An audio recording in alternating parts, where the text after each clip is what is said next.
Ciao a tutti amici di WeDrive e benvenuti in questo nuovo video. In questo breve tutorial vi mostrerò come collegare lo smartphone alla nuova Renault Clio di quinta generazione implementando il sistema dell'infotainment Renault EasyLink. Prima però vi ricordo di iscrivervi al nostro canale, di attivare le notifiche cliccando sul campanello, di seguirci su Facebook e Instagram e di leggere tutti i nostri articoli su www.wedrive.tv.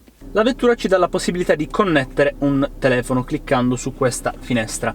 In questo momento il Bluetooth è acceso, è su on, chiaramente dobbiamo accenderlo prima anche sul nostro dispositivo e renderlo visibile. Io, per darvi un po' di contesto, sto usando il mio iPhone 8. Clicchiamo su aggiungi nuovo dispositivo, su ok, Renault è visibile, cercalo sul tuo dispositivo Bluetooth. Ora il mio telefono dovrebbe trovarlo e lui dovrebbe trovare, ecco, WeDrive Carlo. Clicchiamo, abbiniamo, perché stiamo cercando di abbinare, consenti, qui mettiamo solamente musica magari e non il telefono e clicchiamo su ok. Adesso dovrebbe automaticamente connettersi, accetta la richiesta di connessione dal sistema Renault, imposta il dispositivo su fidati, accetta sempre, connetti automaticamente.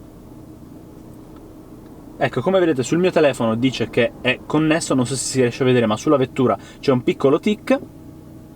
Se andiamo a fonte audio Bluetooth, vedremo che appunto sarà connesso.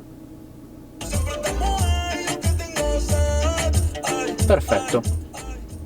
Siamo riusciti a connetterci. Come avete visto è stato un procedimento veramente semplice. Voglio sapere se avete delle domande o dei chiarimenti qui sotto nei commenti. Inoltre iscrivetevi al canale, cliccate sul campanello per ricevere le notifiche, seguiteci su Facebook e su Instagram e non perdetevi l'articolo completo sulla Renault Clio sul nostro sito www.wedrive.tv.